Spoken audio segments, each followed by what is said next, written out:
જેમ કે હવે દિવાળી આવી કે રક્ષાબંધન જઈ તો કદાચ બધાને મીઠાઈ ને પ્રસાદી ખવડાવો એ રીતે માતા નહીં રાખડી બાંધતા કે લો માં આ શું ખોટું કર્યું ના આવું?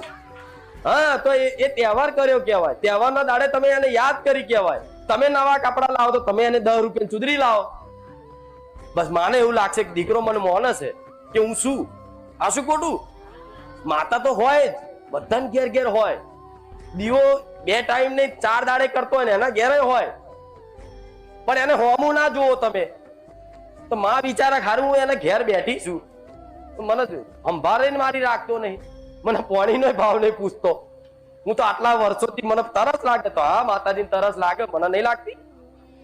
મારી વસ્તી મને પીવડાવે, પાણી બોણી બધું પીવડાવે, અહીંયા ધરાવે, ભોણું ધરાવે તો હું ખાઉં છું એટલે તો તાજી થવું.